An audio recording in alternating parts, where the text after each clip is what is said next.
Alright. So I figured out why there was no bells ringing in the last episode, and that was because we didn't log in. Oops. Oh well. We'll play online this time. We probably just avoided being invaded by 7 million terrible twinkers.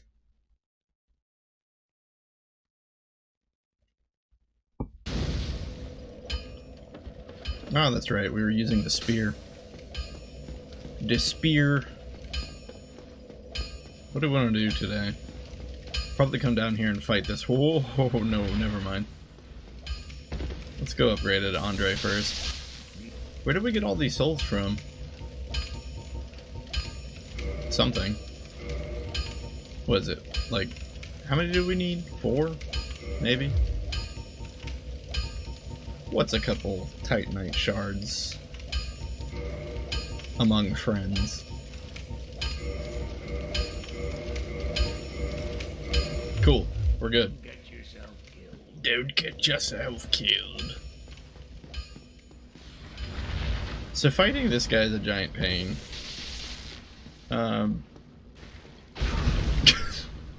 Point in case. Oh no. Oh no. Let's try round 2. Oh, he's gonna get us with the lightning. The lightning! There's the bell. I was gonna say, there isn't a single moment when people aren't playing Dark Souls. Oh, we could level up a little bit. Let's get some health. Just dump all those points on health. Next we'll do stamina. Stamina. Manima. Okay. Anyway. What I was gonna say is that fighting this guy's a pain, and I kinda just wanna, you know, we're a pyromancer. We're a dirty pyromancer. We might as well take advantage of this, see how this works. Okay, you know, 102 seemed like a lot against Solaire. It seems like a lot less against this guy. How do you upgrade the hand? The hand of justice. Give him the left hand. What if we stuck it in our right hand? Would that do anything meaningful? Probably not. As you can see, this is one of the enemies I actually lock onto. It just makes the fight easier.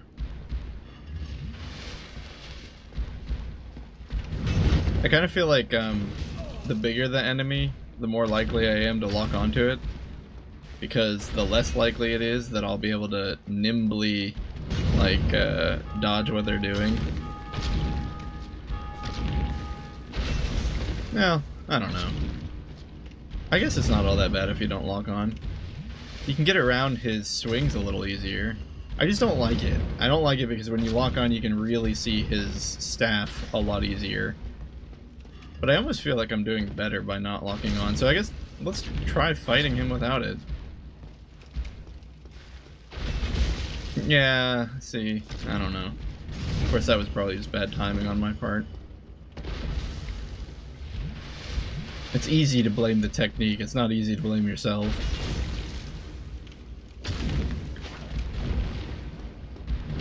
Alright, we're out of Estus, so I guess we'll just cheat our way through it. Oh, the range on that is not great. I think that's a good thing. Kind of gives the lightning a little bit of a foothold, considering I think the range on the lightning bolts is pretty straightforward. It doesn't arc. Ooh, we're out of fire. Like, ah, with the fire. Alright.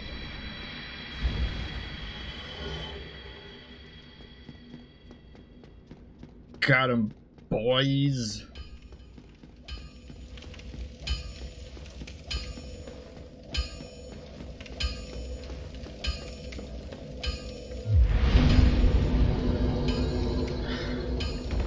Well,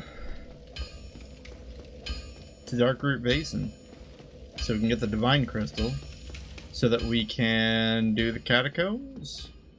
One of these days we gotta do the Catacombs without the Divine Crystal. Because I know it's possible. It's just one of those things that I just never, ever, ever want to actually do. Because it sounds horrible to go through the... Fantastic start. To go through the, go through the catacombs without actually being able to kill the skeletons until you find the necromancers. If you have the whole place memorized, you can just jet straight to the necromancers and you're probably fine-ish. But I don't have that place memorized.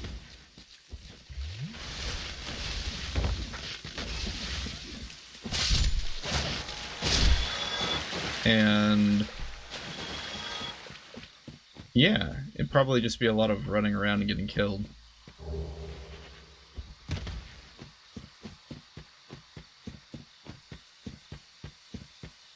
It's a rule, you have to kick every tree you find. It's just too fun.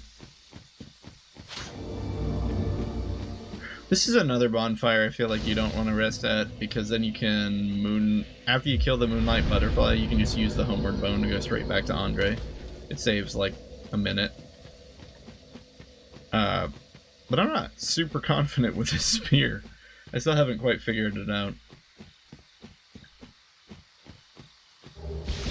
I feel like it's one of the few weapons that actively works. Well, I don't know about actively. It's a little tough to play without locking on. Like, I find myself wanting to lock on with the spear because the point of the hitbox is precise. You don't get a nice swing from it.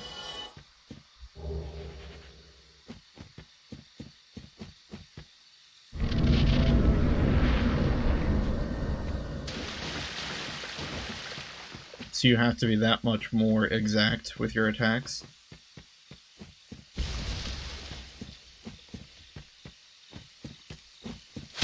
It's nice though, the range is certainly nice, especially against these monsters that flinch when you attack them. Now, if they didn't flinch...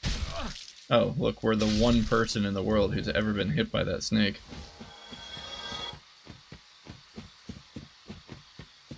I feel like when we encounter enemies that don't flinch, or enemies that have a shield, we might be in some trouble. Like these guys. These guys will probably be okay because we can kill them before they actually do anything. Well, maybe not actually. That's the trick. Just keep calm and keep walking to the right. Oh no. Keep calm and walking to the right so you can die. Well, it worked on the first swing. We didn't get so lucky on the others.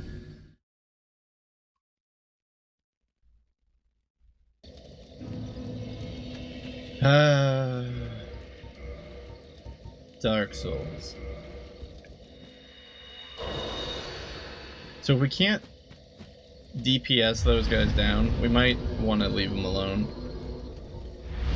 They're one of those enemies that you can definitely fight. There's a naked man there. They're one of the enemies you can definitely fight just by being patient, letting their slow spell wear off, and whittling them down, but it kind of just takes forever. It's not very exciting.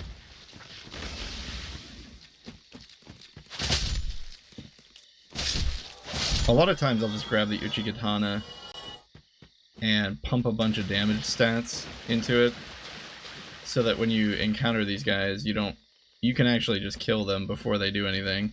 I guess we're not quite there with the spear, so that strategy isn't going to work. Since that's the case, let's fight them a little more conservatively.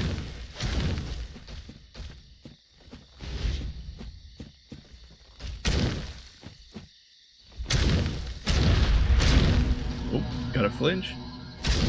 Nice. Well, that considerably went better, but of course, that time he didn't open up with his slowing spell.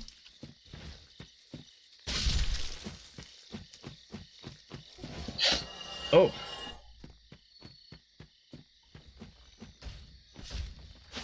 Oh, so much wasted stamina.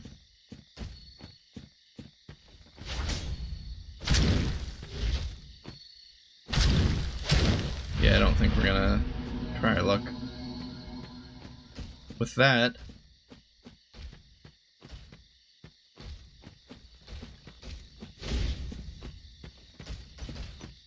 I don't know the exact time it takes for the spell to wear off. You can kind of tell by getting a little closer and seeing if it pops up again. If it doesn't, then you're fine. You see that though? You just walk to their... You walk to their left and you're usually fine. You don't even have to roll. We can go get the knight's armor, I guess. Or the elite knight. What is it called? Oh, it's scary.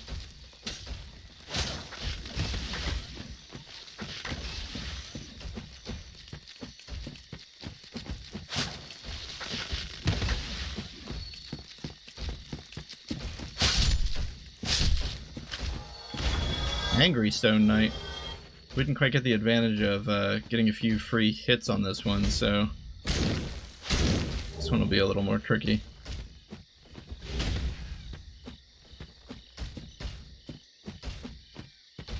Get him into a little bit of an open area and we should have a little better time with him.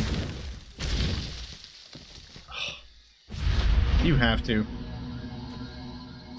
It's a really neat spell as far as mechanics work. I always imagined, you know, there's like always a slow spell in old JRPGs. Well, not always, but quite frequently there's slow is a status effect. Or in traditional D&D there's a spell called slow. And it doesn't really make any sense, because if you think about it, if your character was slowed, like actually slowed, imagine if they were slowed even by like 20% of your speed. I feel like if you were swinging a sword at 20% slower speed, it just wouldn't be dangerous. Well, I mean, it would be dangerous, but if you were fully armored, you know, somebody was swinging their sword 20% slower, you just kind of step out of the way. But the spell that the Great Knights cast on you doesn't slow you, it makes you heavy. And that to me seems like a much more logical way that a slow spell would work. It's not that you can't swing, it's that swinging is hard. You have to exert yourself much more. And thereby, you end up moving slower. You can swing at full speed. It's just difficult.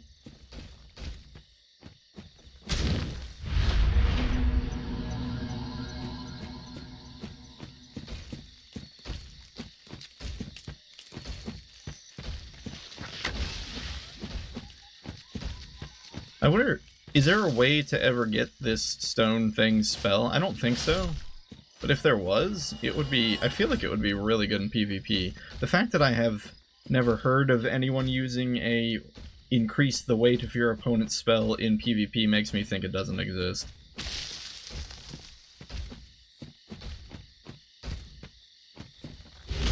Okay, we rolled on that one. We played chicken and I chickened out.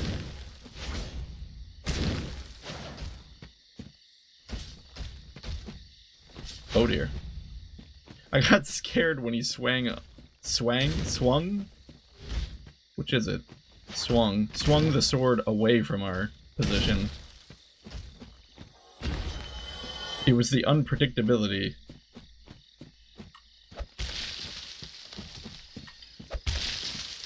That frightened me the most.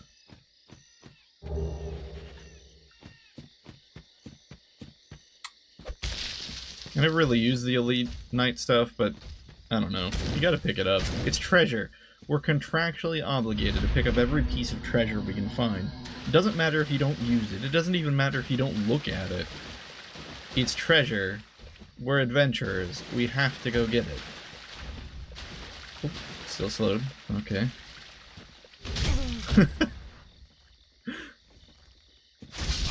Oh. Wow.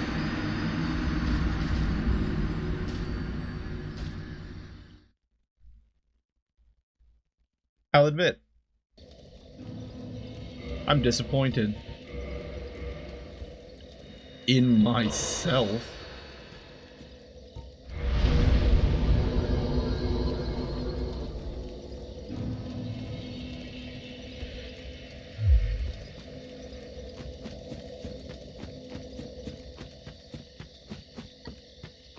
I guess we could go get the Hornet Ring.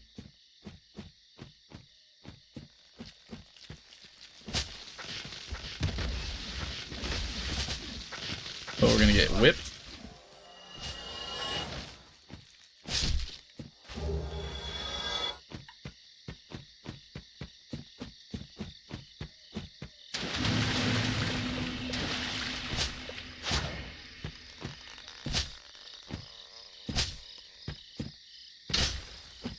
Takes so long.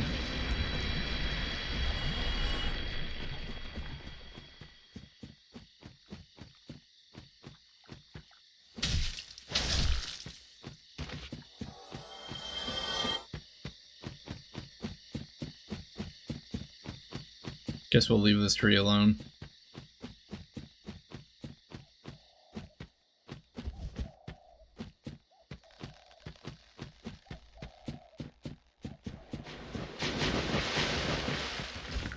I feel like we got the worst of both worlds. We triggered the stone giant and the frogs.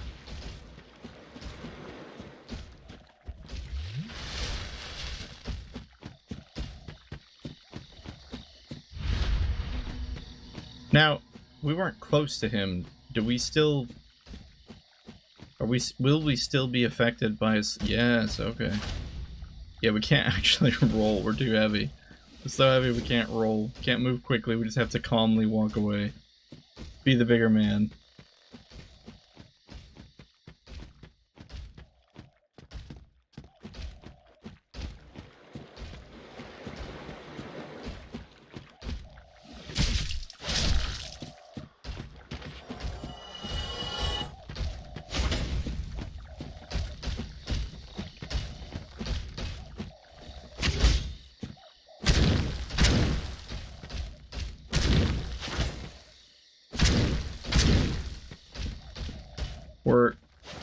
Yeah, I was gonna say, we're rotating on an unfavorable side for him.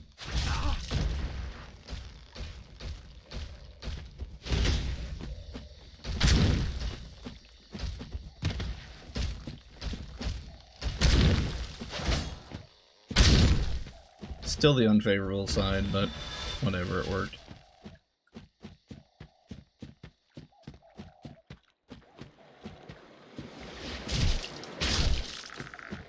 I've always been fascinated by the way this game has enemies that are both completely missable and also just really only pop up a couple times in one area. These frogs, the weird twin-headed snake things. There's plenty of stone knights, so I don't count them, but...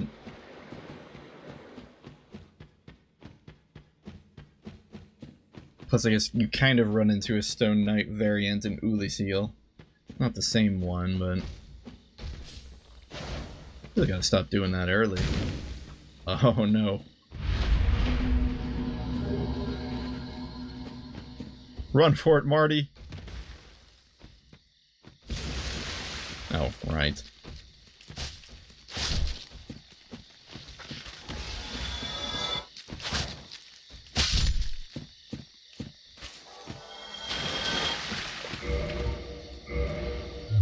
Well, because we're making a conscious effort to try to read more lore this time through the game, let's go ahead and read what the heck the rings we have say at the current moment.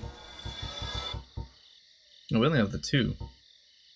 Ring of Sacrifice. This mystical ring was created in the sacrificial rite of Velka, the goddess of sin. Interesting, so the Ring of Sacrifice is kind of related to the fake priest we killed earlier.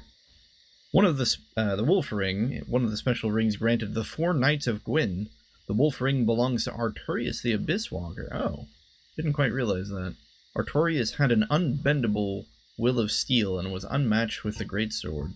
I guess this wasn't the hornet ring, it's the wolf ring. Belonged to Artorias. What the? Oh, right. Someone kindled the bonfire we were at.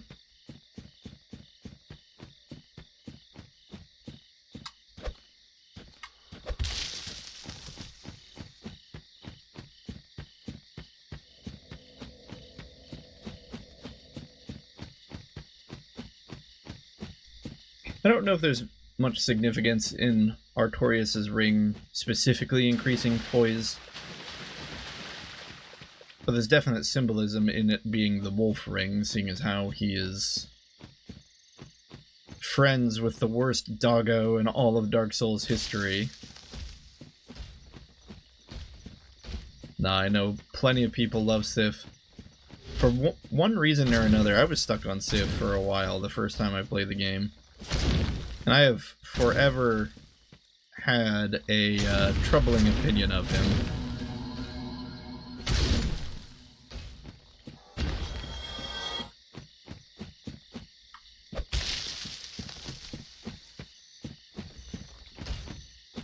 So I guess we can drop these guys fairly safely, even if they open up with the slow spell. I just need to have a little more confidence when I fight them. So we can stagger them. As long as we get the stagger in. Now, we could fight the Moth the legitimate way, which takes forever. This is one of the few bosses where I prefer having summoned help, because this fight just kind of sucks if you don't have a ranged attack. There's a lot of just dodging and doing nothing. Beatrice kind of evens the odds. Gives you a little bit of range support.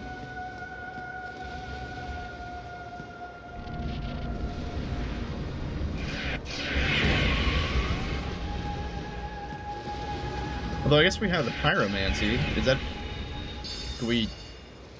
You think we could hit him with the pyromancy? Oh no, that's the killer. No! Beatrice is doing work.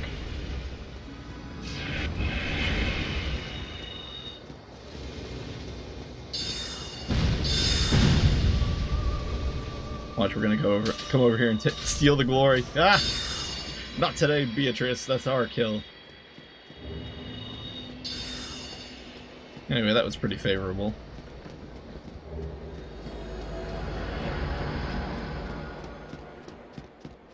The Moonlight Butterfly is an interesting boss, but only like the first time you fight it.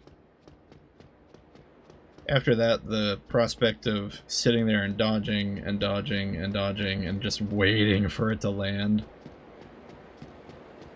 is not that exciting. Do they still have the weird physics glitch on this? They fixed it! They fixed it in Remastered. You used to be able to hit that and they would... I don't know. It's kind of hard to explain. They would break, but the physics were all weird with it. I don't know. Let's Homeward Bone back.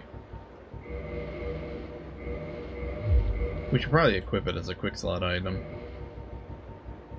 Oh, you know what I forgot to do? This was part of the early circuit that I always used to have memorized at the beginning of the game. I always go down to Anor Londo and grab the free Fire Soul Spirit. Fire Soul, what am I saying? Firekeeper Spirit. Firekeeper Soul. Souls!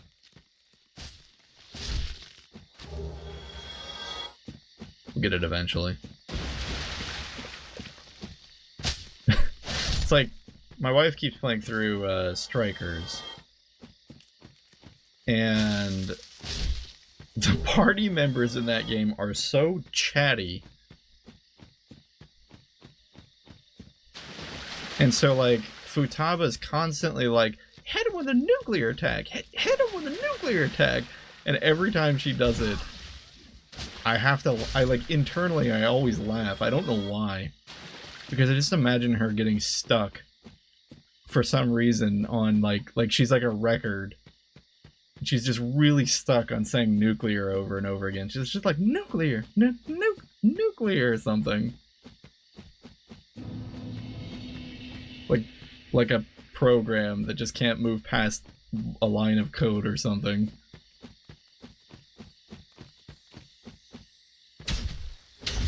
Ooh.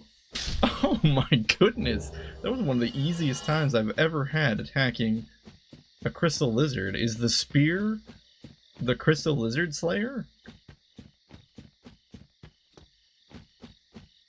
I'm not going to call it just yet, but if we run into another lizard and we're able to do that, I'm going to say yes. Yes, it is.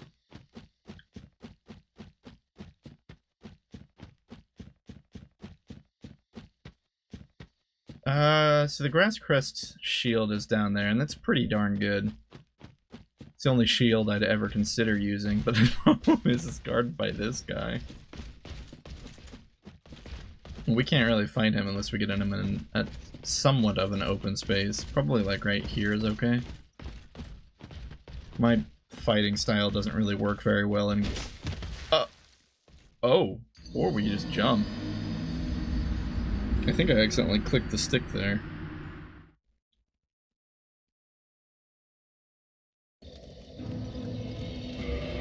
So many sandbag deaths today.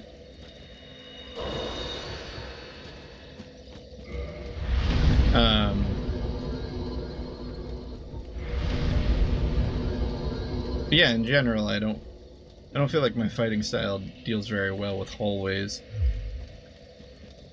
If you're gonna fight in a hallway, a shield and a good set of armor seems to do pretty well.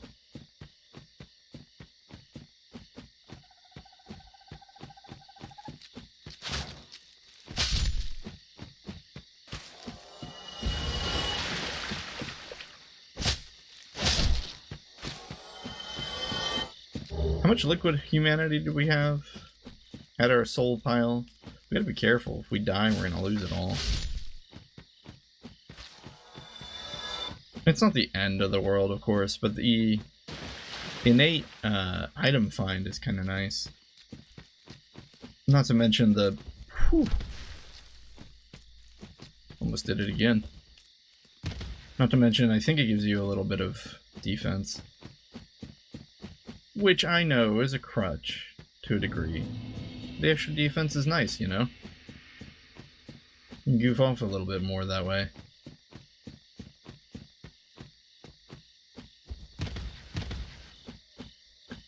That's why everyone makes fun of armor in Dark Souls. Like, technically it helps. But if you never get hit, you don't need armor.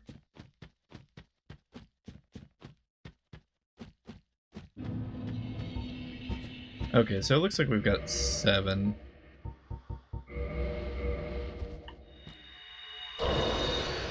Now we got 9.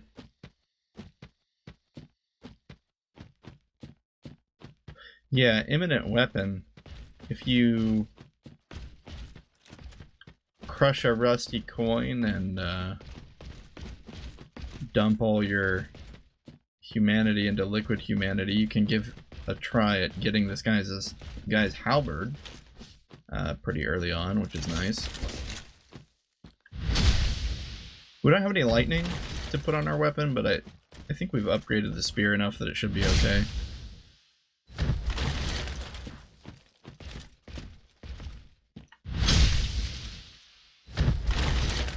Of course, they fixed this in later games.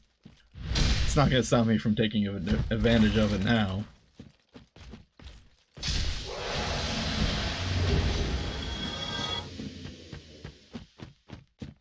No halberd. But we wouldn't use it anyway. Requires a lot of strength, if I remember correctly. Yeah, there's our grass crest shield. The real reason we came down here is just to tag this bonfire.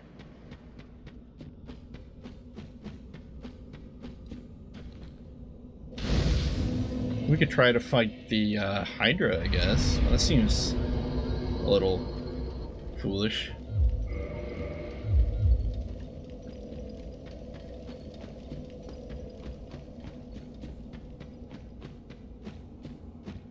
We're like putting almost nothing into damage stats this time through.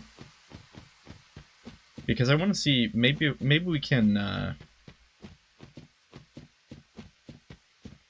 don't remember where it is, but maybe we can get the raw crystal.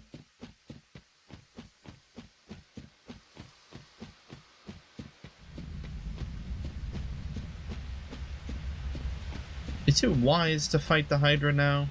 The one in the Ash Lake is stronger. I think the real question is, what do we gain from fighting the Hydra? Souls?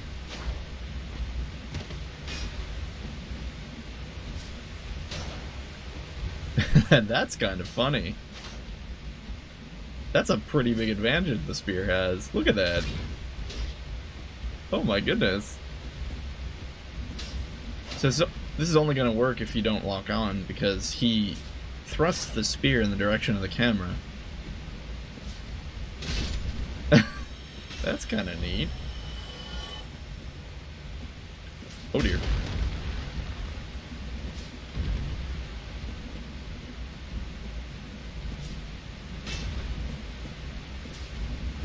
I'm having a little bit more trouble with this one.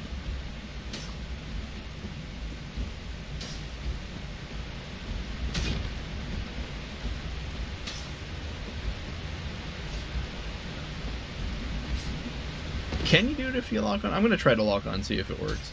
Oh, it does. Okay, never mind. I'm the big liar. You can just... In fact, it might be even easier if you just lock on.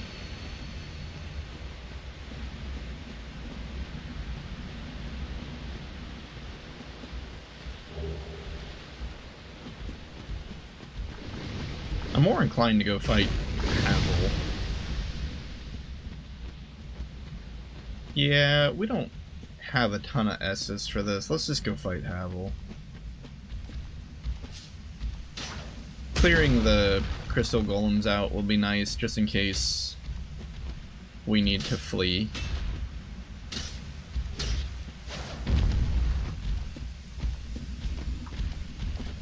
Oh, tried to get fancy.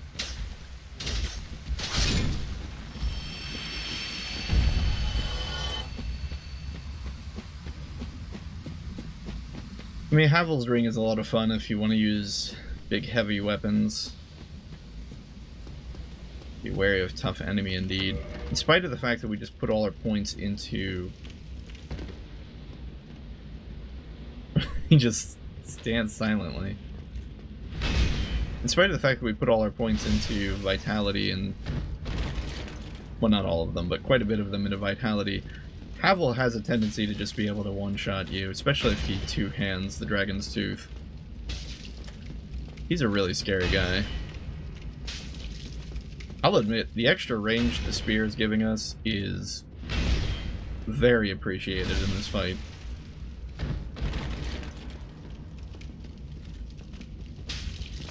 Oh, he's two-handing.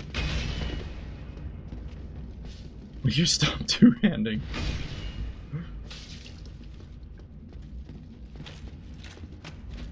I mean, he's scary when he one-hands too, but he's probably not going to one-shot us if he's got it in one hand. You know, we could use the Dragon's Tooth. I don't think that's a weapon I've ever tried to use. What's it considered? A great club, probably?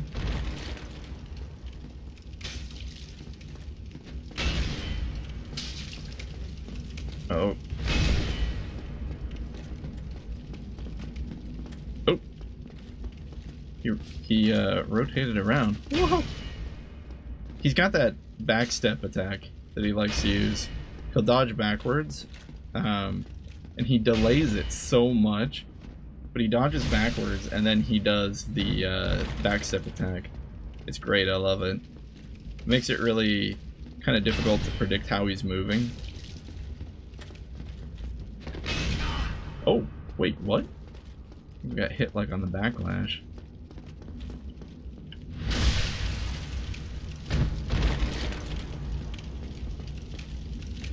That was not the proper backstab angle.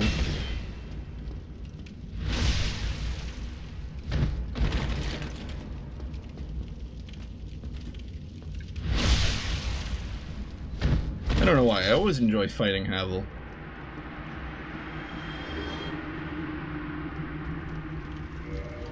What does his ring say? This is like causes so much controversy in the community, because doesn't the ring was named after Havel the Rock, Lord Gwyn's old battlefield compatriot. Havel's men wore the ring to express faith in their leader and carry a heavier load. That last bit, Havel's men, is the big reason why everyone is like, ooh, is it Havel, is it not?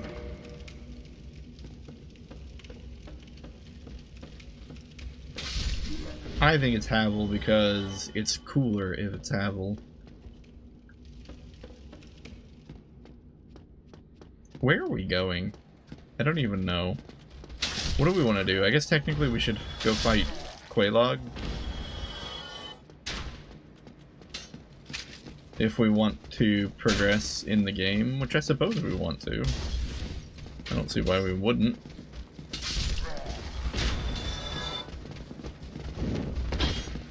So... oh, you know, let's go get our free Firekeeper soul. That sounds better. That was the dash attack. Got a lot of angry people behind us.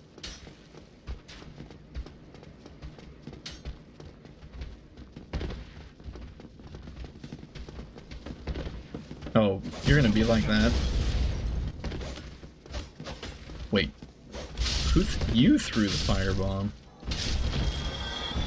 Kinda forgot you even threw firebombs.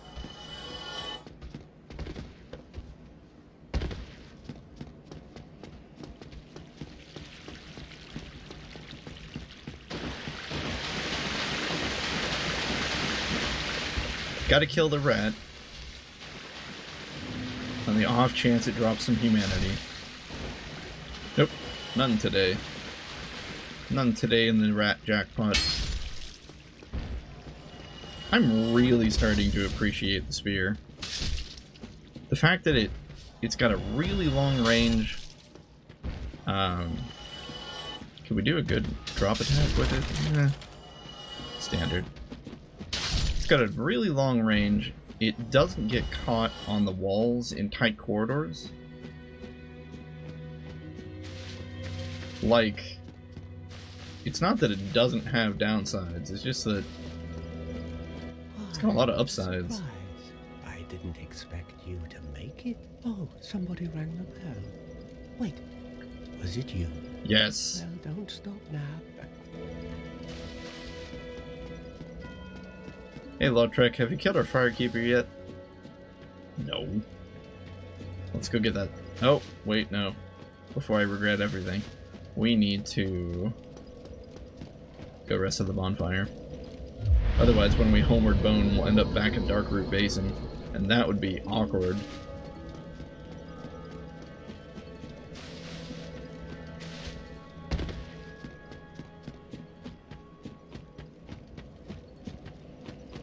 So, but yeah. We could theoretically kind of clear out Anor or New Londo, couldn't we? We could do everything up to the key, right? Because doesn't the guy in red, he doesn't give you the key unless you, I think. I feel like there was an item up here. Back here? Is it here? Over the wall? Trying to run. No.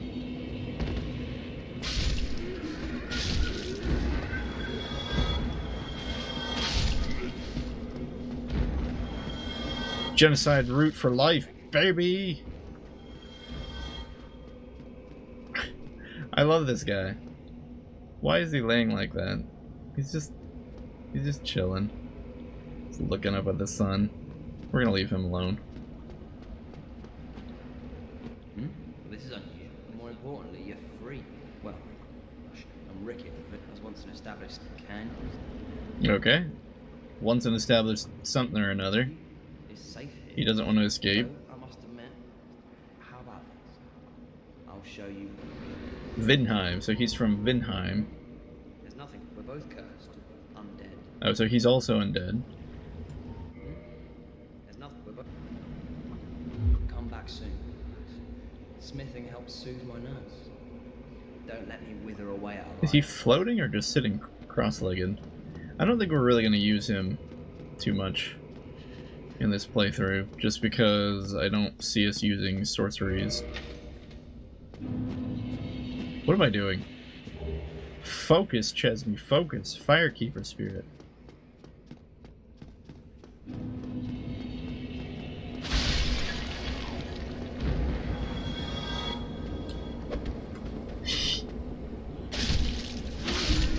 Come on.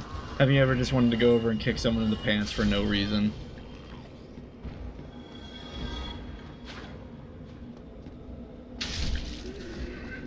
What's this? Broken sword?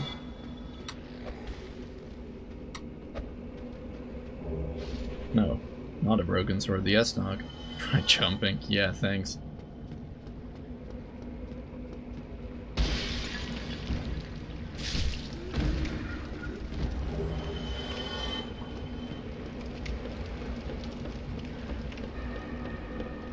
I don't see a lot of advantage to doing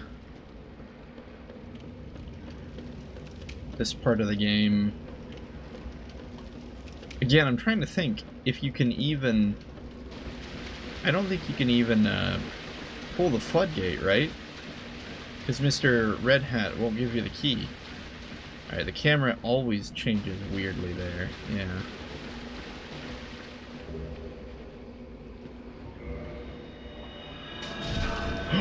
Oh no! Oh no! It worked. Oh my goodness. I thought we were 100% dead.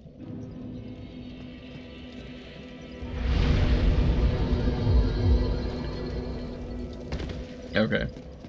Well, let's go turn in these souls before Lautrec kills her. We could just kill Lautrec, but then we don't get to do the cool part where he invades our world or whatever. Yes, reinforce the... Oh, no, wait! We want to read the souls. We read one of them, but I want to read the other. Because they each say something different. Just kidding. Apparently they don't. Oh. Alright, well. Time to feed them to... What's her name? Anastasia? Grandmama, it is I, Anastasia.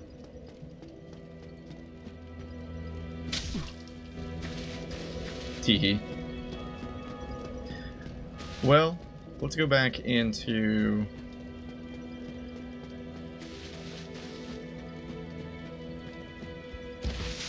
New Londo. Oh, we didn't leave the elevator for us. We're gonna have to wait for it to come back.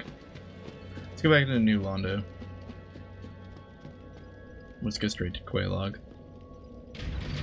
Kind of from there, the rest of the game opens up, so it'll be beneficial for us to get the earlier part of the game out of the way.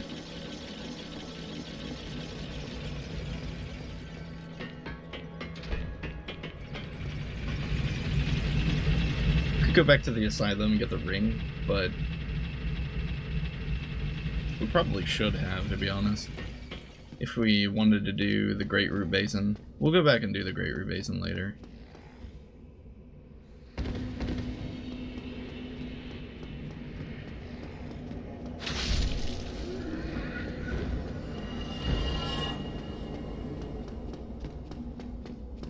Most games I skip the Valley of the Drakes because it's terrible.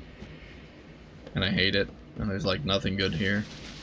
And the Wyverns are awful. I think we're going to be continuing that trend.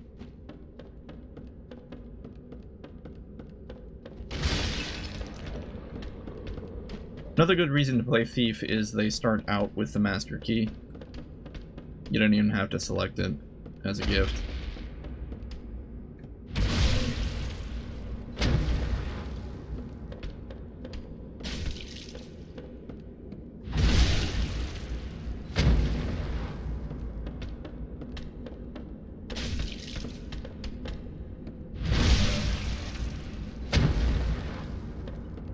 We could just skip these guys. I mean, they don't do anything except drop dung pies and in general just waste your time. They have so much HP.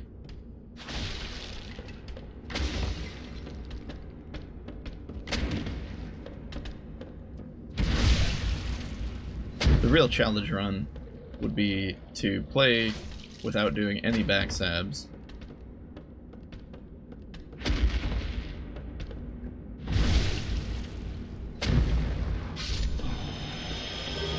I feel like if I was gonna do that, I would want a better weapon. Maybe even take the Drake's tail? Perhaps?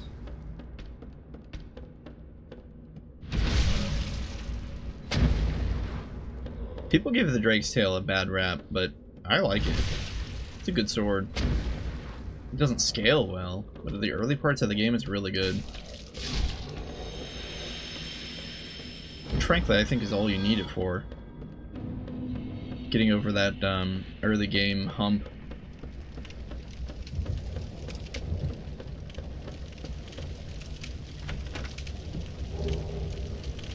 Key to New Londo Ruins. Well, we don't need that, do we?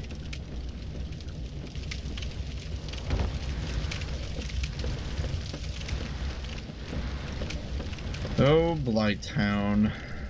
Land of the wonderful things that everyone hates.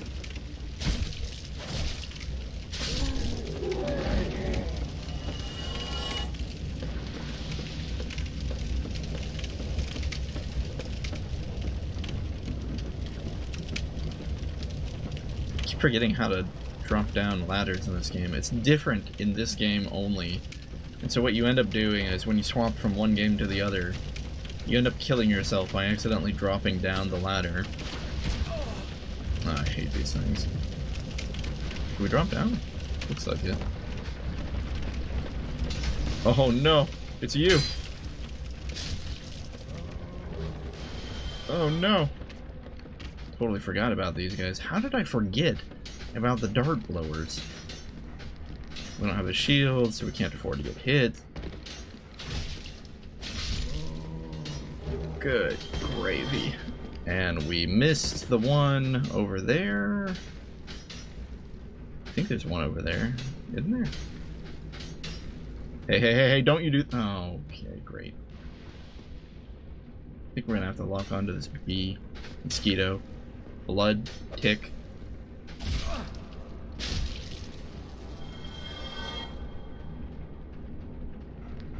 How do we do this? So, there's a couple things going into this. I know how we do this. We have pyromancy. Let's stick this in the other hand. Wait, did we just get invaded? Oh no! Okay guys, it's a race to the boss.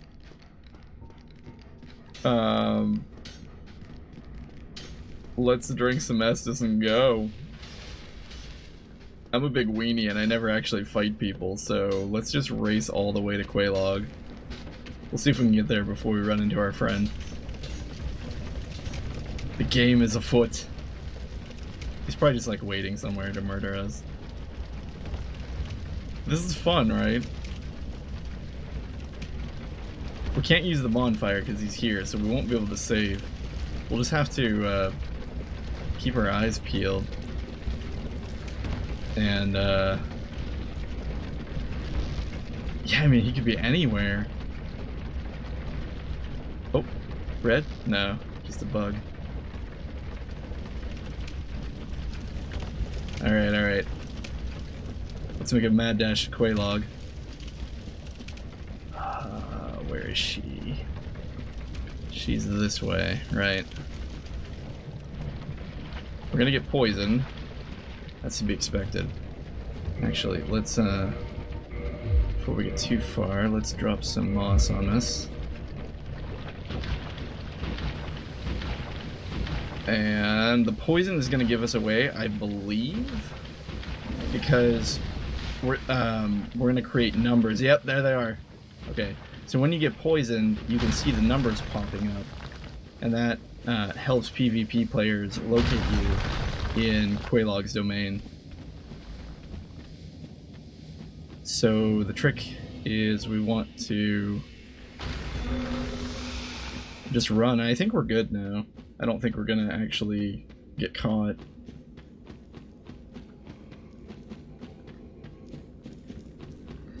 We might focus on PvP later, but not today.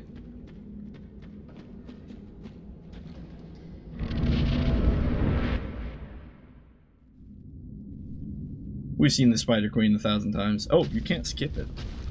Oh, there we go.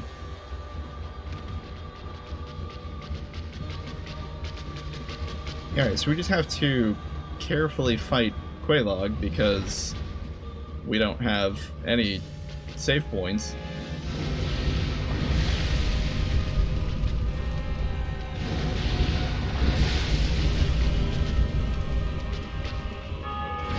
I'm really leery to get close to her while she's surrounded by all that lava. I feel like Quelaag actually isn't too bad.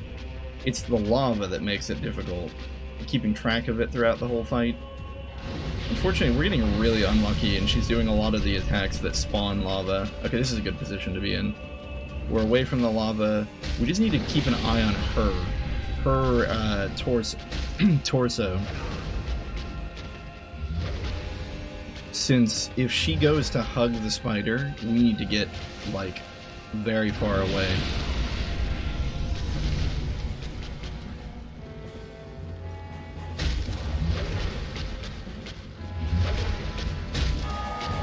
Oh, there it is, and oh no. Dang it. Got caught on the legs. We even knew it was coming. That's too bad. We'll have to make another jaunt down to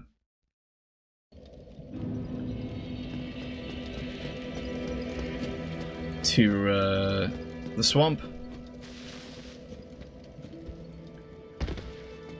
Oh, we're not human. We'll worry about getting human when we get down to the swamp, since we're going to tag that bonfire anyway.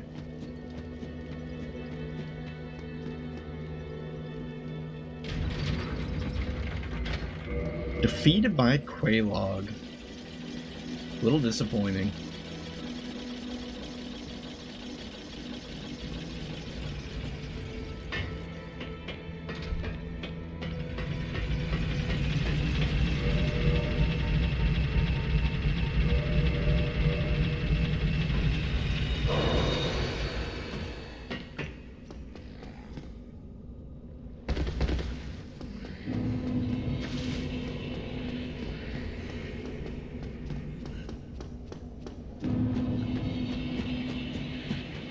Maybe we should have tried our luck with the invader.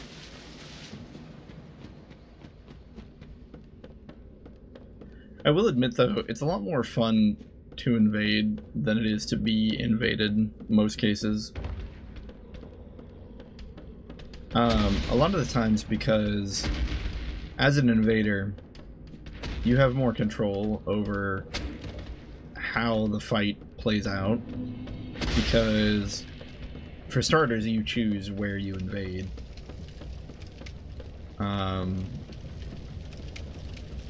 But you also...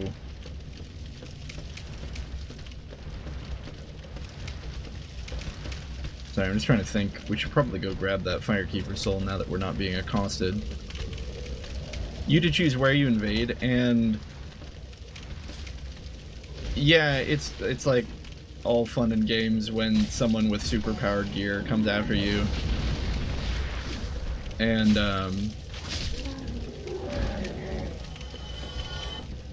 you know, someone with like level 1, a level 1 character with super equipment, and they murder you without trying. But I think it's more fun to invade with just kind of normal gear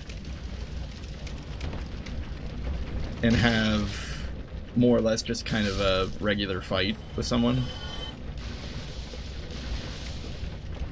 Of course, there have been times, I don't do a ton of invading, every now and then I will.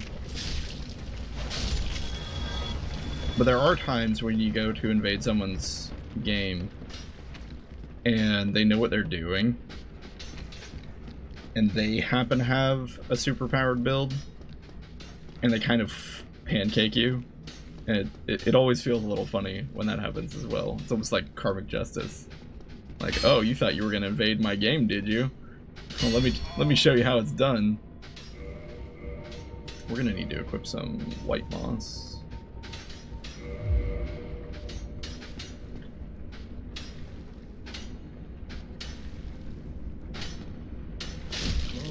Okay. Let's go get the one that's stuck in the corner, and then we'll try our luck with the one on the platform. Although, again, we should probably do what we were discussing, which is potentially sticking the flame in our right hand and attempting to get the blow dart guy.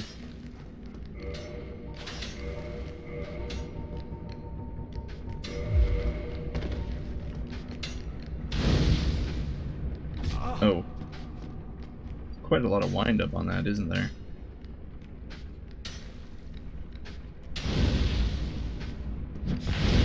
That didn't work. Oh no. How are we not toxic? The other option is to try to make that jump. I swear I only make it like 30% of the time. Let's wait until our poison wears off a little bit. Oh, if he's just gonna stand there, then we can do this. Let's go! Oh. Well, I don't think we can do this because we're not tossing the flame quite right. Well, we don't need to kill him to get the fire spirit thing, right? It's more about the principle of the thing. Yep, there it is. And now we find ourselves in an extremely precarious situation.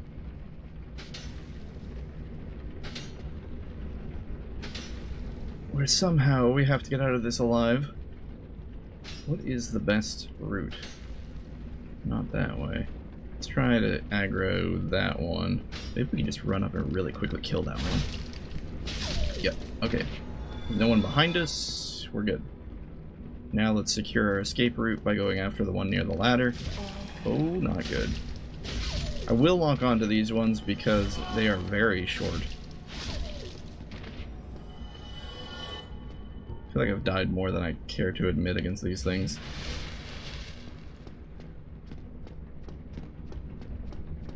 It's not really a good reason to go that way. Oh, there is an item. Oh no, that is where there's the soul is. Well, that worked out super well.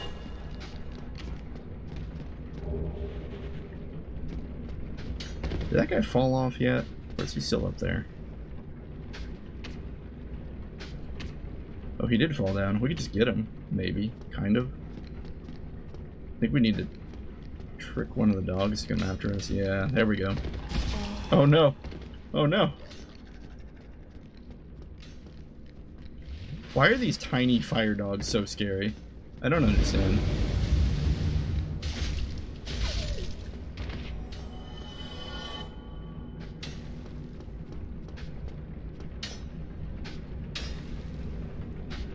I'm gonna get that dog to come after us.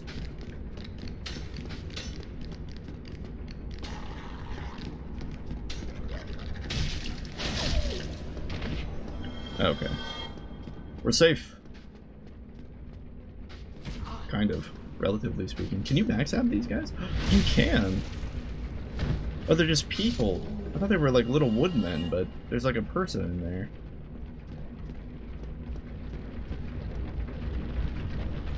Death ahead, yeah.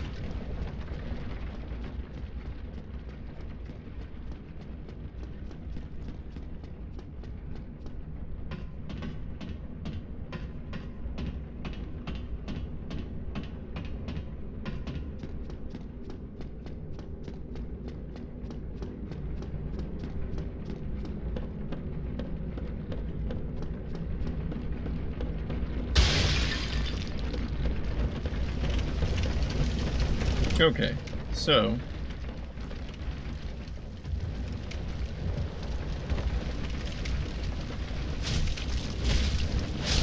let's go party down in Poison Land. Oh, we would be a fool to go grab that item right now.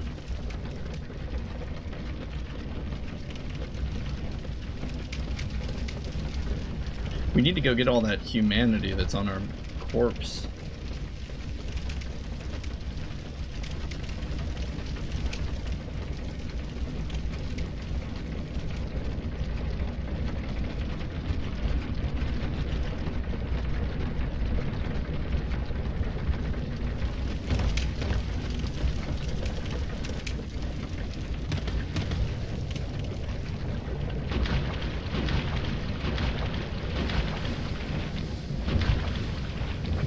You know, maybe it's this monitor. I do have a pretty bright monitor. But... Oh, wait a minute. Isn't that supposed to be, Hey, I'm thinking here. Anyway, this is a pretty bright monitor, but... I feel like the first time I played this game, all of this stuff down here was really hard to see. Because it was so dark. It feels highly visible this time. I don't know if that's a remastered thing or what.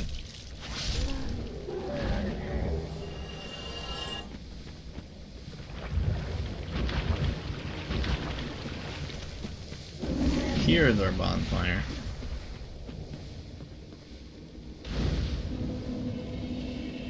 There's some dragon or something like that all the way down that hallway. Unless we need something that needs dragon ore, I think we're just gonna pass on it.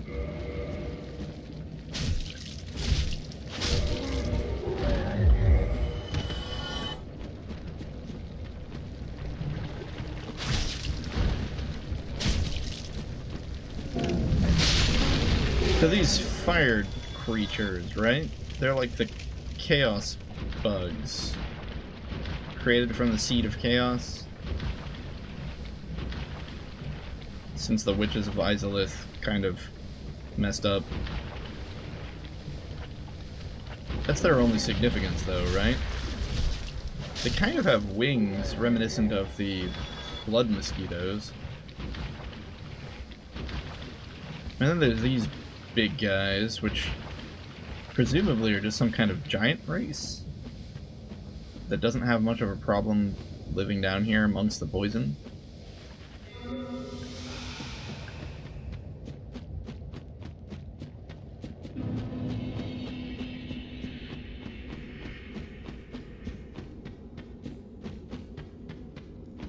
We need to get a much better handle on our Quelaag fight this time.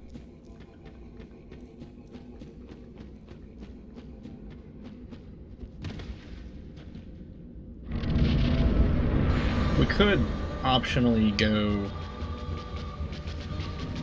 fight Maneater Mildred and thereby gain her as a summon for this fight, but as long as we don't get stuck on her legs again, I think we're gonna be fine. She's not really that hard. It's really just that one attack that has the potential to kill you. Oh! Almost forgot about the crazy side spider legs.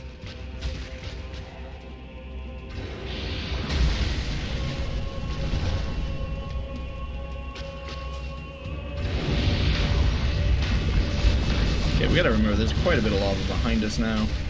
We can stay here for a couple... Oh, there it is.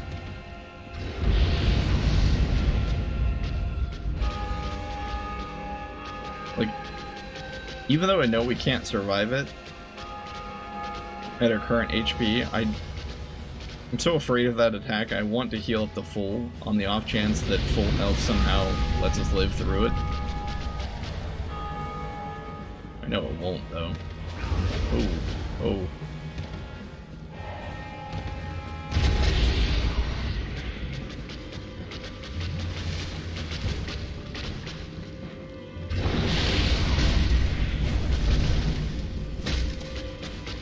Time to leave.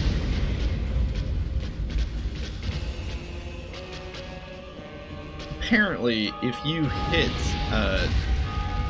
the human part of Quelaag, you can stun her.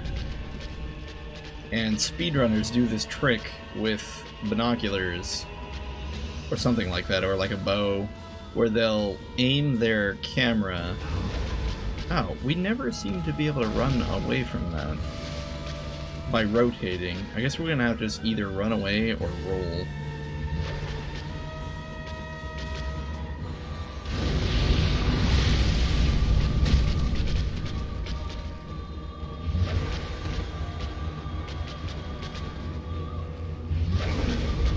I was waiting for the slow swing.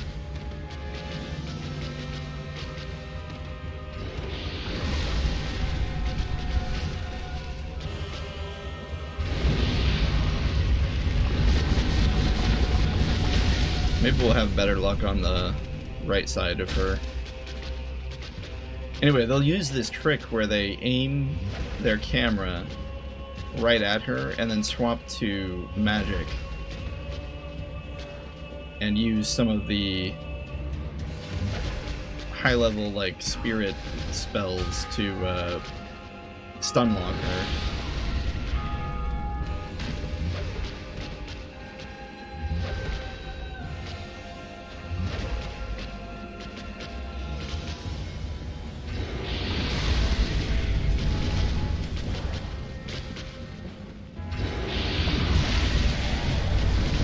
Did we even get her with that jab?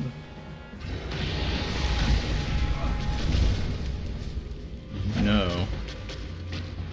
She's just out of reach.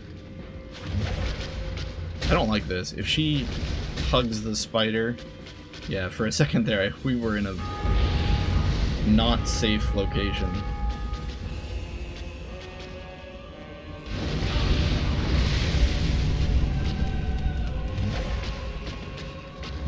Oh no, that was a bad roll.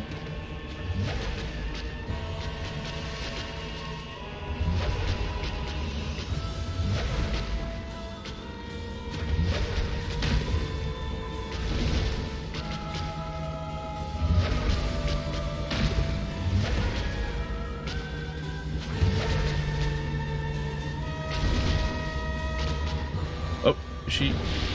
Oh. I couldn't see, there was like a shroud of flame in the way. Thought she might be doing the explosion attack again.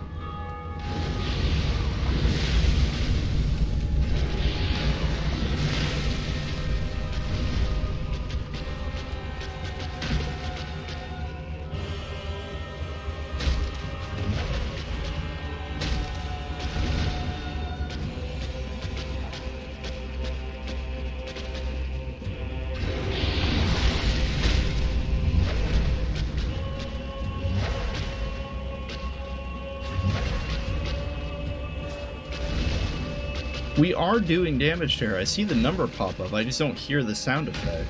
It's weird.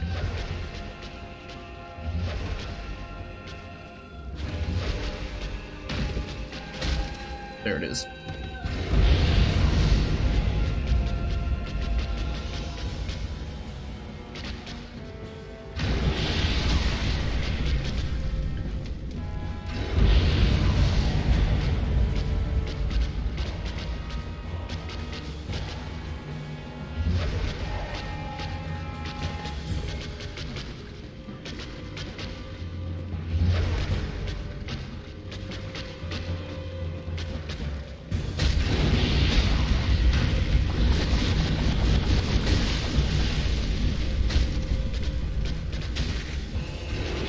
Oh, the side lava!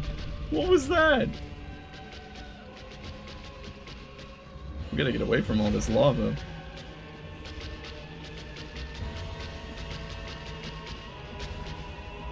He just kind of gave us the side spit.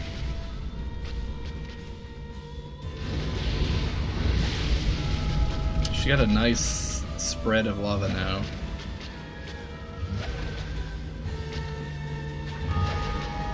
For her, not for us.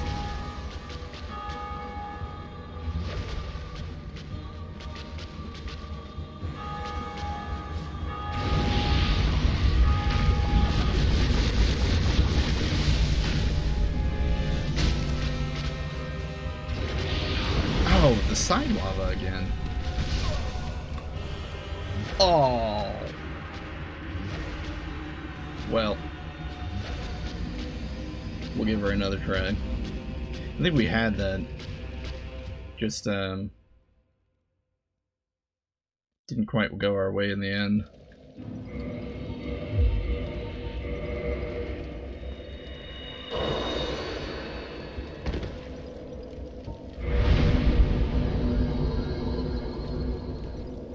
We'll crutch it and kindle the fire.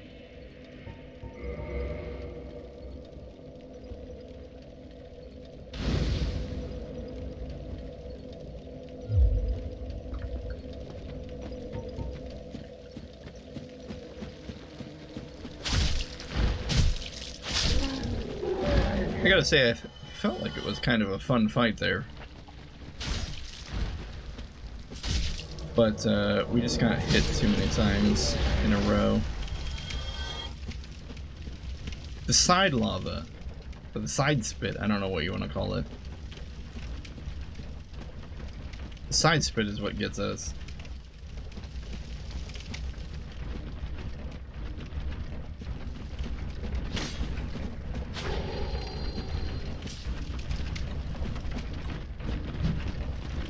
Not today, Mildred.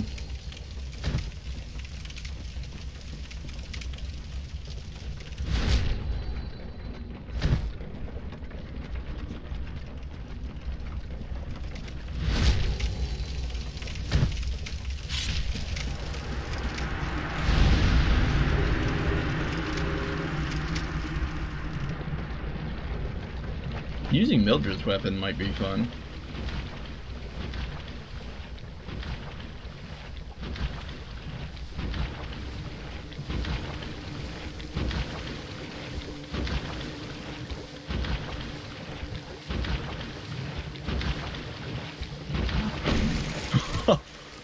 Jiminy Christmas.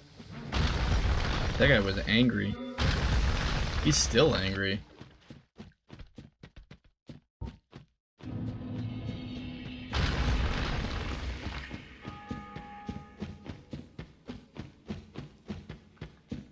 Third time's a charm? Question mark? Is there anything cool we can apply to our weapon to speed this up? No, I mean we could equip a couple daggers. That's about it though. Even the daggers aren't really useful. We could summon Mildred, but I really want to do this mono-e-mono. Prove our worth and all that.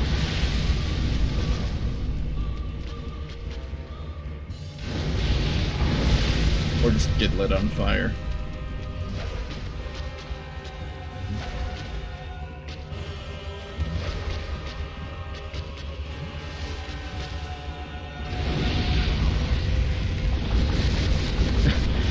It's cheating! She's sitting in a pool of lava. Can't approach her.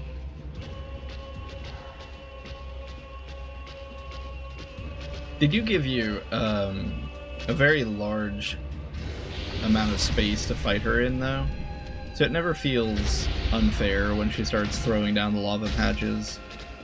There's a boss in Dark Souls 2. It's one of the scariest bosses in the game, but not because it's actually difficult. It's because you have to fight him, the Iron King. You have to fight him on this tiny island of cobblestone, whilst he's like 4 times bigger than Quelaag here, and he's rising up out of the lava.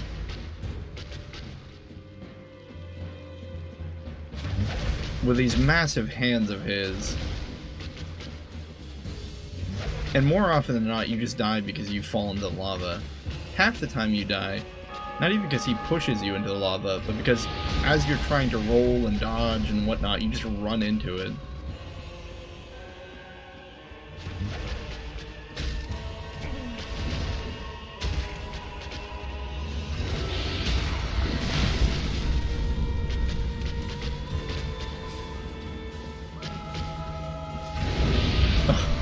We can land some of these spear blows.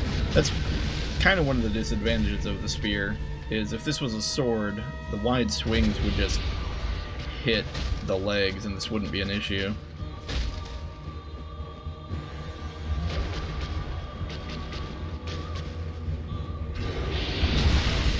I feel like running, like keeping momentum for running doesn't really do a ton for you here in this fight. A lot of it is just dodging Quelana's blade, being mindful of the lava, being mindful of that. Did we... Ooh. I think we were really close to not being out of range.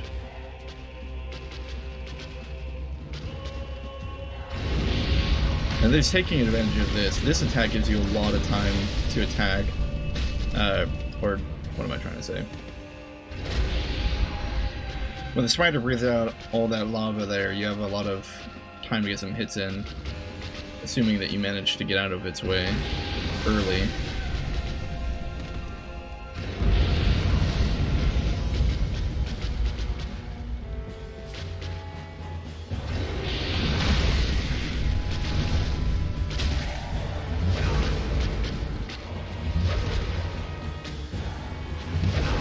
Oh. See, that was a queued drink. Might have seemed weird that I took a swig at that moment. I had hit the drink button very early on in that stun lock animation.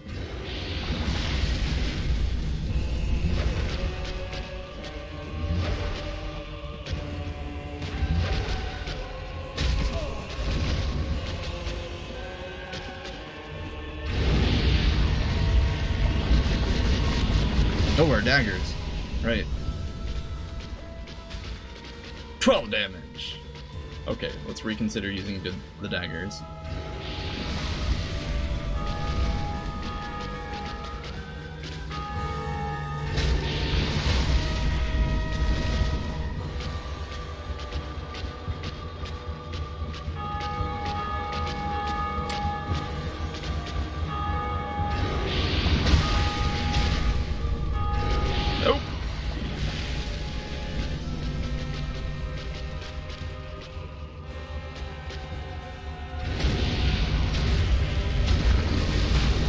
I don't know why he decided to do that, but we'll take the time that it gives us, that it affords us.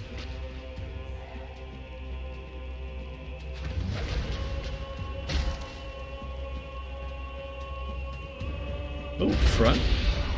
The front fire. I don't know if I've ever seen that. I mean, I'm sure I've seen it. I was not familiar with it. Usually because I'm fighting her from the side. So he does the side explosions.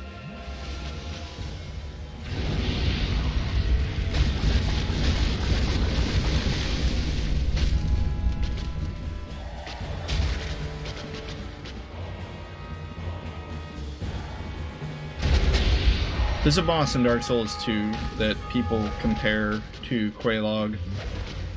And Quelaag has so much more class than the one from DS2. It's not that surprising. I mean, you don't play DS2 for epic bosses necessarily. Quelaag feels like the OG.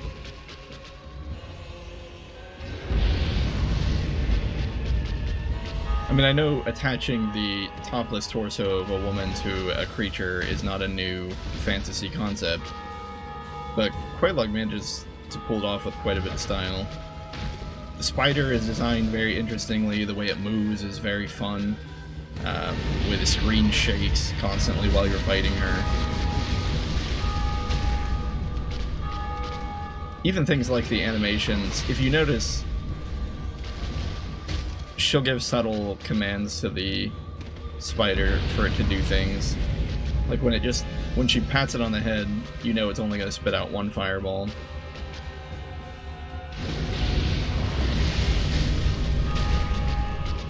And of course there's the telegraph on the hug.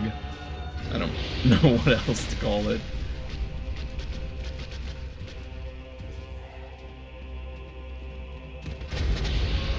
There's also quite a wide variety of attacks that Quelaag has, that the spider has.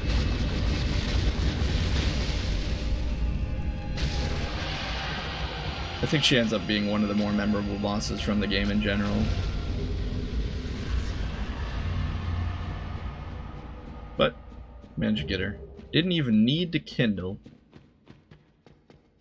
It's the mental security. It's the mental bonus of not having to worry.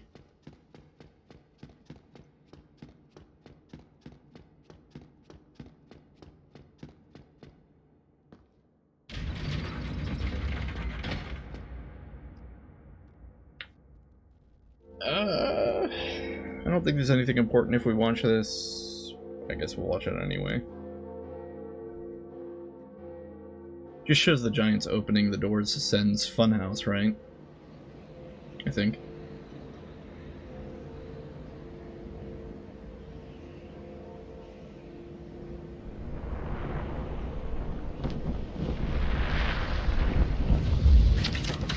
So, logically, why does this work? So the giants clearly have been compelled to stay here in Sen's Fortress. We know because there's a functioning giant in Anor Londo that the giants probably had some kind of relation with Gwyn and his knights. Probably a positive one, at least one of truce or peace, or diplomatic, you know, union. Especially because we have Hawkeye Goth, one of the 4 knights. Is he one of the 4? It's Goth, Artorias, Keelan, and somebody else. I don't think we have anything to do here, although... Oh dear, what have we here? Are you a new servant? It's probably worth it to do it. But you have no eggs. No matter. It's probably worth it to do it just to get the bonfire, because I believe that bonfire up there doesn't count as a teleporting bonfire, but this one does. Also, this one's kindled. Since technically Quelaag is, or not Quelaag, the Pale Lady is our 3rd firekeeper in the game.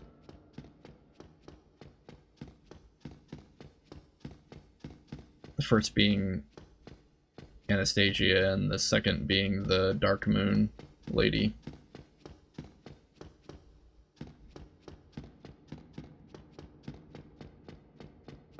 Yeah, I guess we could go fight Ceaseless Discharge.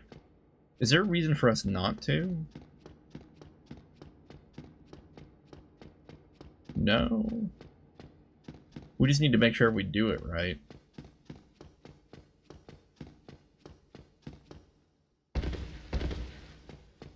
Let's go spend our souls, because otherwise we're just gonna cry.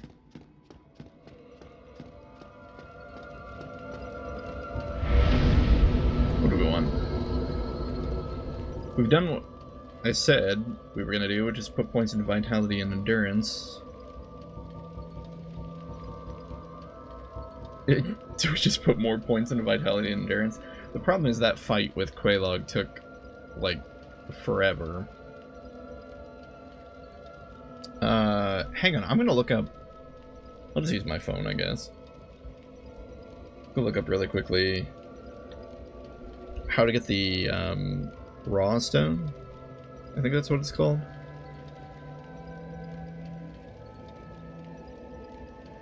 You can listen to the dulcet tones of,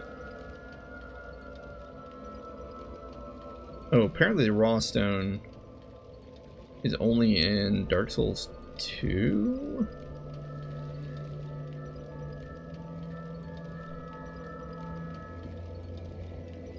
Whoops.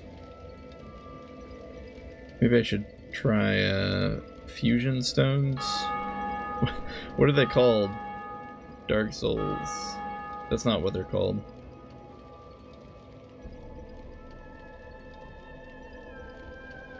Here we go, Infusion, Dark Souls Wiki. It's probably the one we want, right? No, this is still giving us Dark Souls 2.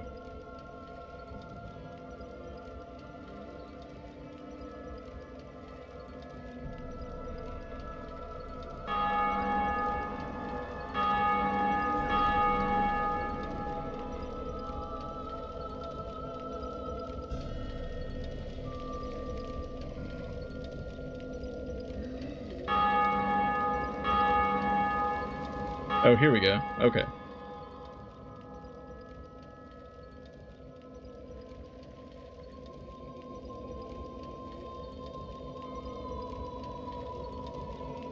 No, wait, just kidding. This is damage types. Weapon scaling, boss souls, upgrades. Maybe that's what we want. Yeah, here we go. Regular upgrade, raw upgrade. This is the one we want. You do this by raw upgrades are performed by Andre. Wait, he can just do it? You don't even need anything? Huh. We just need raw upgrade requirements are requires a large ember, that's the one we need. And the large ember is acquired in the depths. It's on the butcher's table. Okay. We know where to go now. We'll continue to put points into vitality and endurance. And then we'll go craft a raw weapon, like a raw spear or something.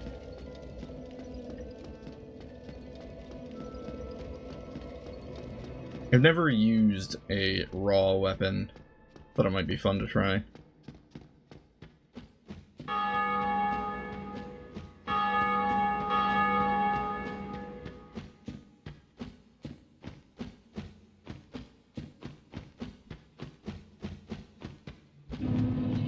Oh, right. There's like 3 bonfires, all shotgunned, close together here.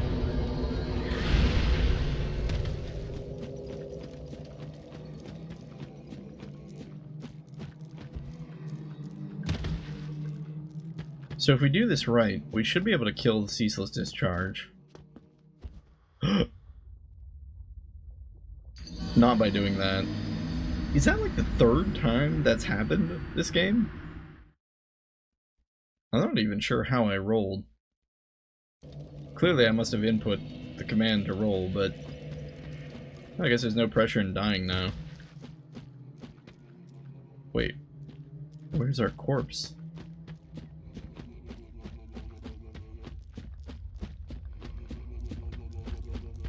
I didn't see it, did you?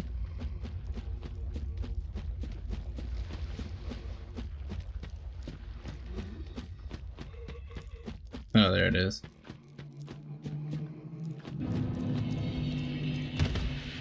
Anyway. Let's try this again. Okay, we don't really have the ability to even see ceaseless discharge, except one of his weird head tentacle things.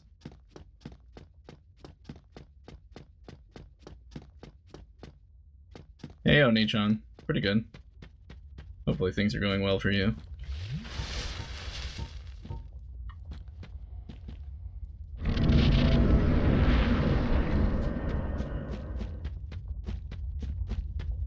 Problem I always run into, though, doing this is right when you grab his sister's clothes, which out of context sounds a little crazy, he does the, he kind of swats at you. So I think the trick is to grab the clothes, run up to him, and then run back.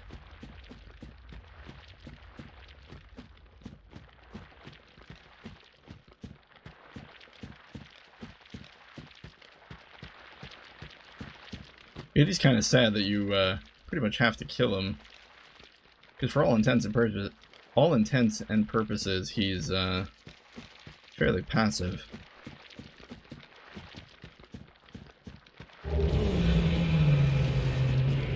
Alright, so we're gonna run kind of like this. Yeah, there we go. Now we should just be able to gun it.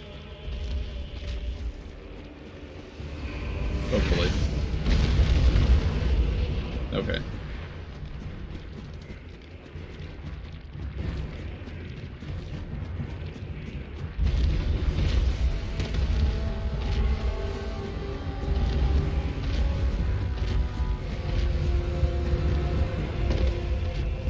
want to tilt the camera back to look, but I'm afraid of running off the edge.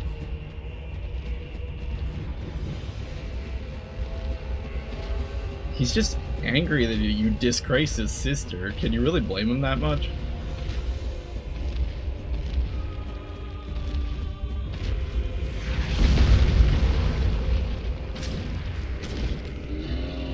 You just attack him enough times and it should knock him off.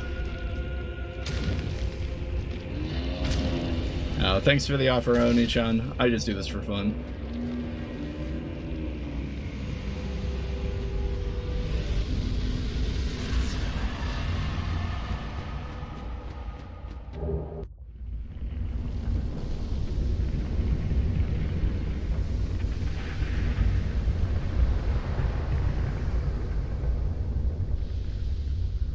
Funnily enough, it's one of those boss fights that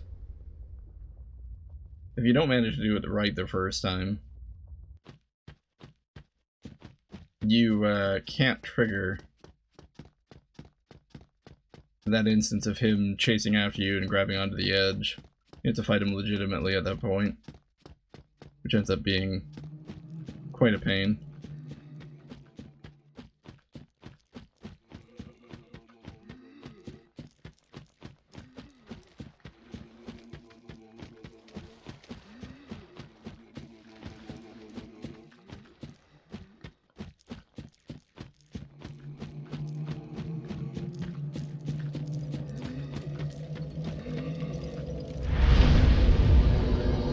Alright, well, the 24,000 souls is nice, I suppose. Though it's probably closer to 20,000. I think we went into it with about 4K.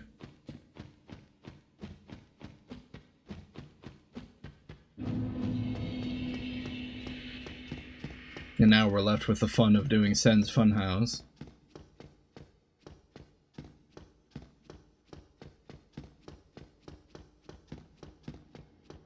Which, I don't know, it's pretty late. We'll probably just jog back up to the parish and call it a night there.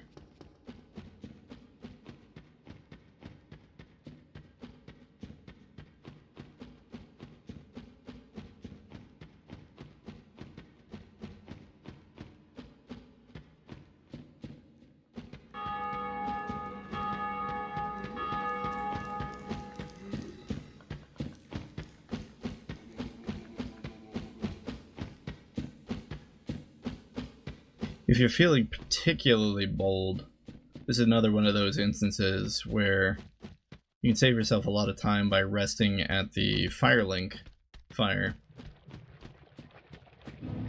And just homeward boning all the way back.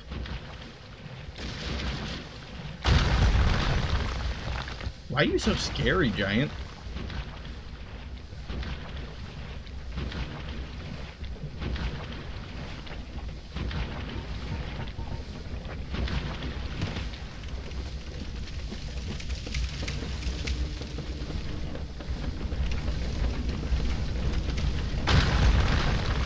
He's coming after us.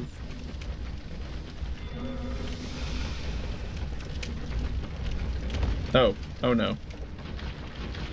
I was about to ask why there were so many bloodstains over there. Now I think I just got the answer.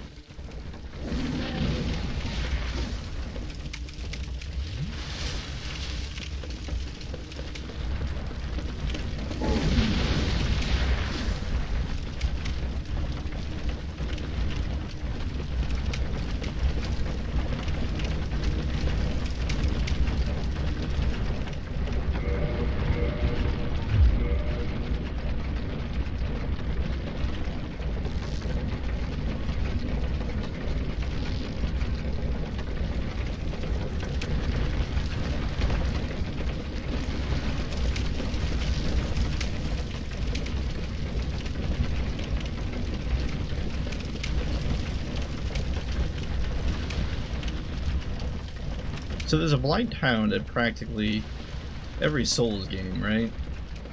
I mean, it's not quite Blight Hound, but it's still Blight Hound in Dark Souls 2. arguably, I think the one in Dark Souls 2 is, in some ways, one of the most creative ones. It's not that this Blight Town isn't creative. It's just that this is kind of an expansion of the similarly themed location in Demon Souls. Like, you could run through the one in Demon Souls and then run through this one, and you would think they were the same location. The one in Dark Souls 2 is a bit different, and I think I appreciate it for that.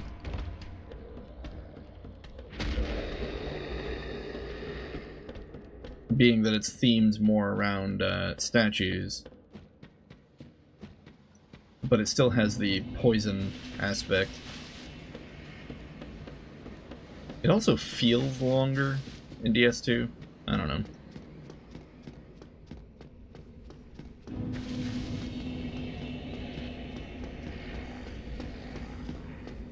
There it is. I knew there was a soul around here.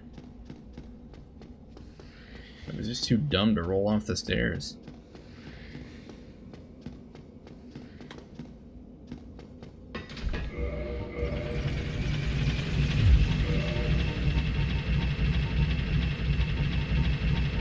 I could probably just consume these boss souls. It's not like we really need them for anything.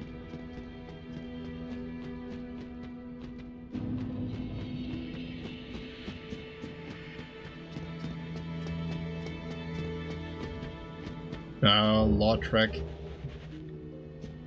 You crafty devil. We never saw it coming.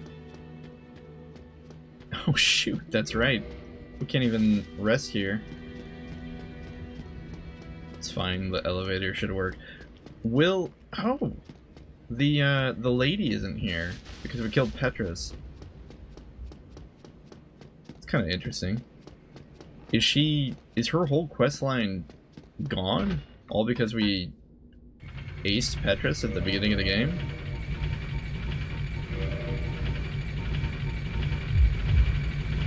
Could be.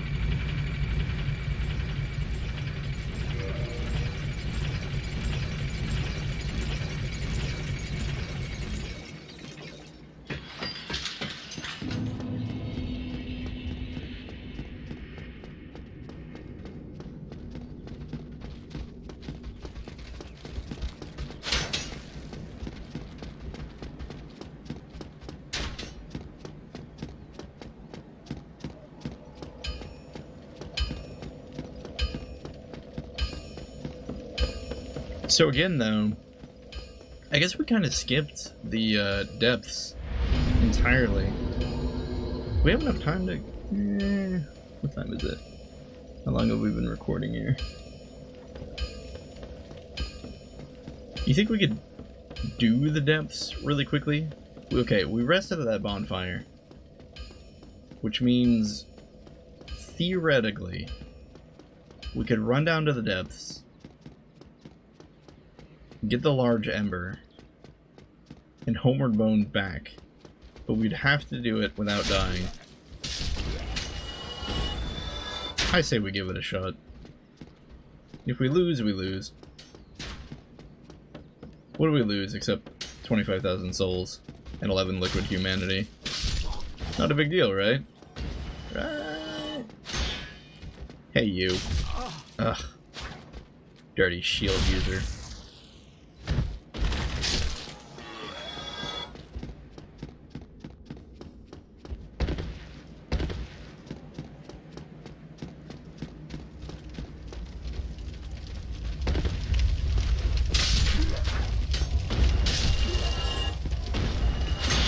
Yeah.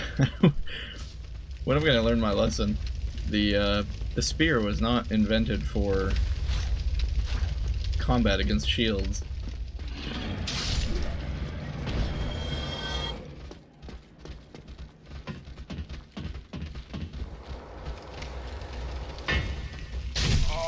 You dirty rat. Humanity? Humanity? No humanity. scariest hollow in the game.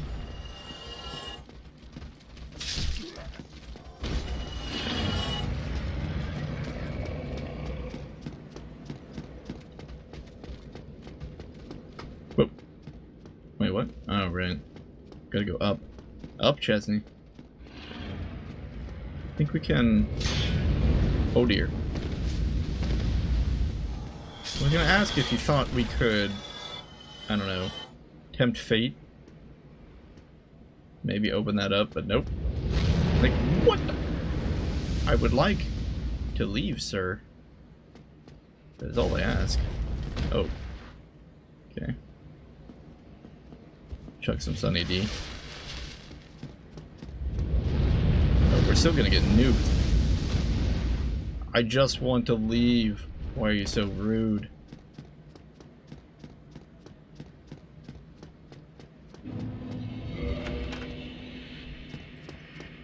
We could have gone, I suppose, backwards? Could we have gone backwards into the depths? Is that even possible? Problem with this direction is we're going to need to fight the Capra demon. Which is no fun. Point in case. Because of the doggos.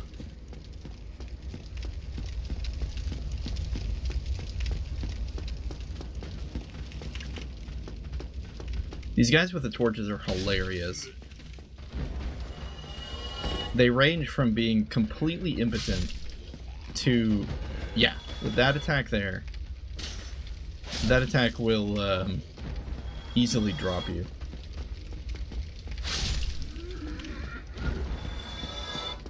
It's kind of hilarious. Like, they're such a weak enemy, but you have to respect them so much.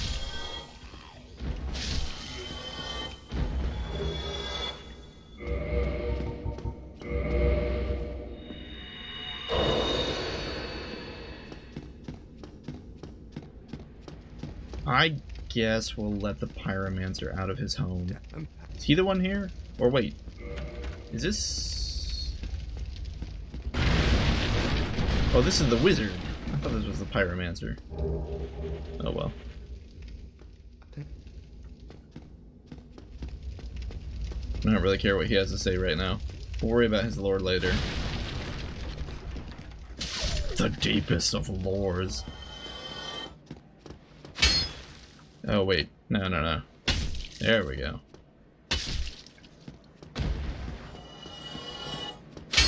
Always make sure you knock first. It's polite that way.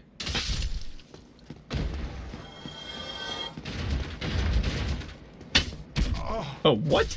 What? What even hit us? Did the door hit us? I'm actually a little confused.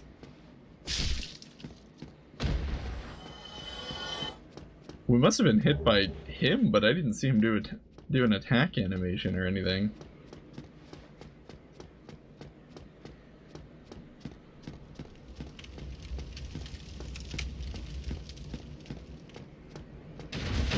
Nope. Oh, I even locked on for you. Don't you respect that? Oh no. This is why we never lock on. It only brings bad luck. So, I love these enemies because, of course, they're thieves, and I respect their roguish fighting styles. But we're really scared of them countering us, kind of like the Boulder Knights. They can also backstab quite easily. Oh, there. When they have the shield up, I believe that's their counter stance. I think? Maybe? You're safe when they're swinging, but we're not very accurate, so...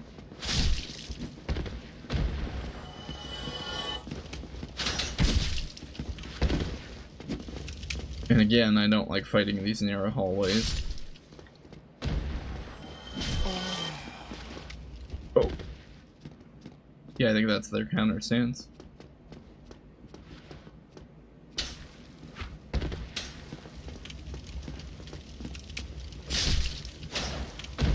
Spooky.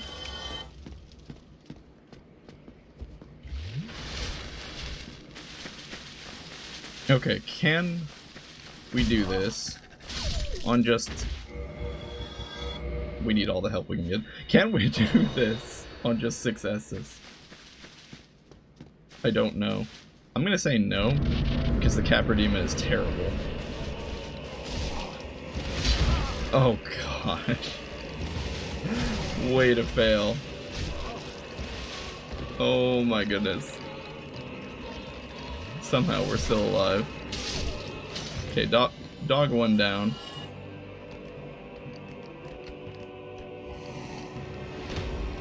Oh, I thought for a moment he was actually gonna make it to where we were.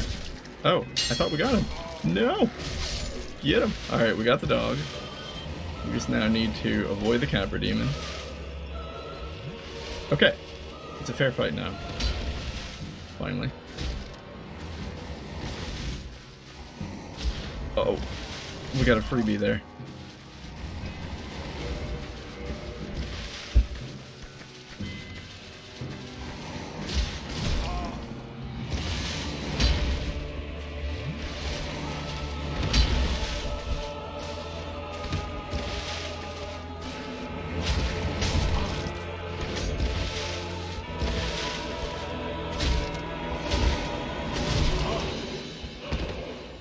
Alright.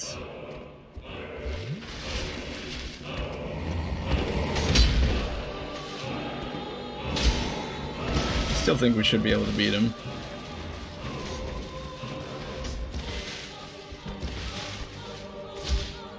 I mean, this is just a normal enemy, right? It's kind of funny that you take what will eventually become a normal enemy down in the fiery bottoms of whatever this land is called, Lordran.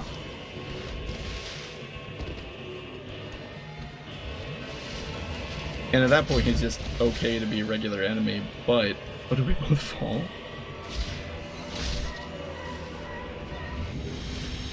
But at the point where you stick him in a very narrow area where you don't have a lot of room to move around, suddenly he becomes extremely dangerous. It's just neat that the environment plays such a large role in fighting him. In what makes him so dangerous. Anyway, we're out of Estus.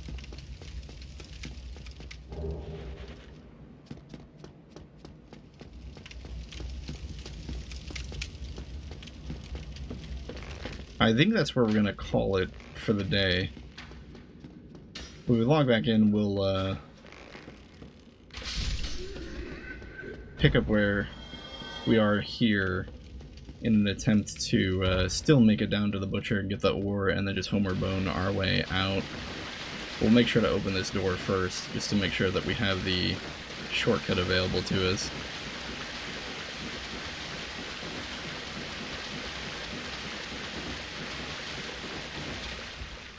Alright, well, as always, thank you for watching, and I'll catch you in the next one.